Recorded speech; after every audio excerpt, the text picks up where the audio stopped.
We're back with our last segment of Talking While TV. Tonight we have Georgia Highway Patrol Trooper, Senior Trooper Andy Siguefield here. Hi, Andy. Hi there, Mike. Good to be with you. Thank you for coming and doing the show. Tonight we're going to talk about two things. One was Georgia's new super speeder law, and then a new marketing campaign aimed at motorcycle riders called Full Throttle. That's correct. The biggest thing this year we're seeing is effective January 1st with the new bill that came into effect, super speeder. And what that is effectively, if you're traveling certain speeds in certain areas, there would be an additional fee tacked on to your speeding fine. And that is 75 or more in a 55 zone, or 85 miles per hour on any multi-lane or interstate. Okay, now does that count like the split highway, like Puller Parkway? Yeah, any multi-lane highway, anything other than a two-lane, it's got to be 85 or more. And then you meet the criteria of super speeder. Now, the reason that was passed into law from legislation was to help fund Georgia trauma centers. Okay, and it's $200, and it's not a fine, right? It's a flat fee. It's a fee, and that fee again is tacked on in addition to the speeding fine. So if it's $135 for speeding and $60 for court cost, then it's plus this. So then you could end up with a $400 ticket. You could end up with a very expensive ticket and a suspension of your driver's license. Now, prior to this, what would the ticket normally have been for like 85 miles an hour? Well, that would vary from court to court. Every court system has a means of setting their own fines. So various of court systems will vary the fines.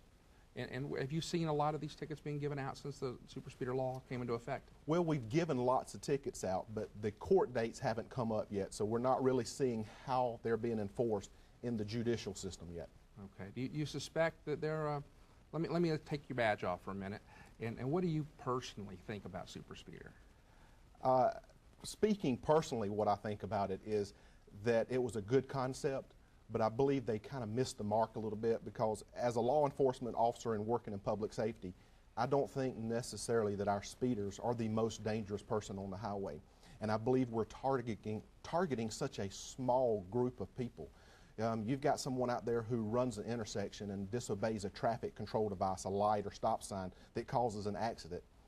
They're immune from paying this additional fine, yet they are just as dangerous, if not more dangerous, in the effect of having to use that trauma center that the money's using to fund. Well, my pet peeve's the ones on the cell phones and texting. You know, if they would have came and said, what's the most efficient and effective way, I feel like this may be something they will go back to and look at in the next year or two. But I think we need to probably target every moving violation. If it's a moving violation, then you're considered dangerous on the highway. So why not target moving violations rather than just speeders? So maybe make it $25 for everybody. I feel like if you'd make it $25 or $50 for every moving violation, there would actually be more money generated or through revenues in that form than targeting just the speeding population. Yeah, and this was again for trauma centers, of which Georgia has 5. I'm not sure the number. I know there's only 2 in South Georgia, south of Macon, and Savannah being one of them. Yeah, Memorial Medical University is where we go. If you're hurt bad, that's where you want to be. That's a level 1 trauma center, and that money is to help fund those centers. And then they have the helicopter as well. Correct. And I'm sure you've seen a lot of really bad accidents. Yeah, you know, it's quite often that we have to use those facilities for level 1 traumas, but the money is actually, the way it's written into law, it says it can be used for trauma centers, so there's no guarantee that that money is going to fully go to all trauma centers or be fully 100% funded to the trauma center. Okay, now we got the fun subject out of the way. Yeah. Let's go to our motorcycles. And you have a new campaign called Full Throttle. We do. In 2010, we have a new mission statement and objective we're wanting to do. The motorcycle industry has greatly increased over the last several years. We've seen a number of motorcycle accidents, injuries, and fatalities greatly increase because of the number of people riding motorcycles now.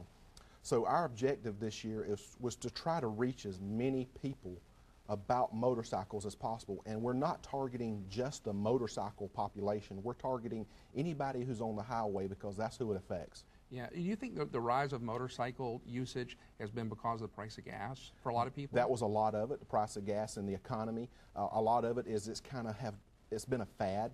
You know, people have jumped on the bandwagon and joining motorcycle clubs, and it's a way of socializing with other people.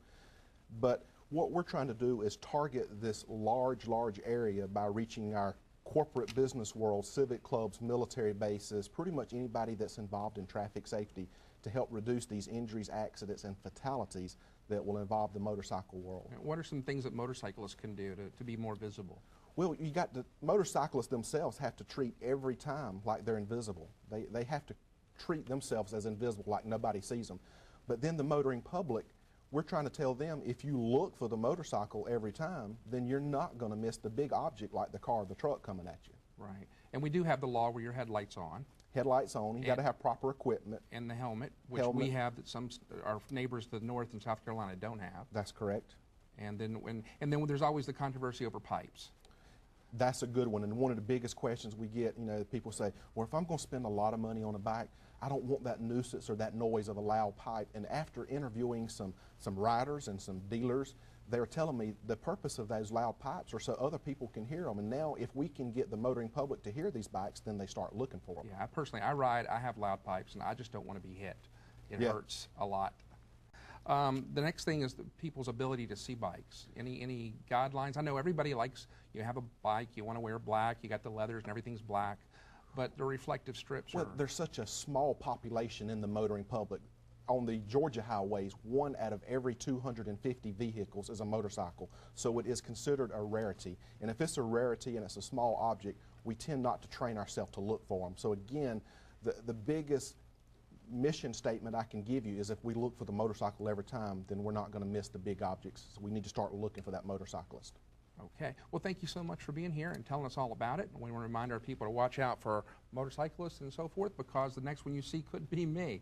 If you have any questions for Talking Law TV, you can write to us or use our mobile phone website at mtalkinglawtv.com or through our 800 service at 888-203-7529. That's LAW. Or through the regular website at talkinglawtv.com. Thank you for watching. We'll be back again next week. Bye-bye, everybody.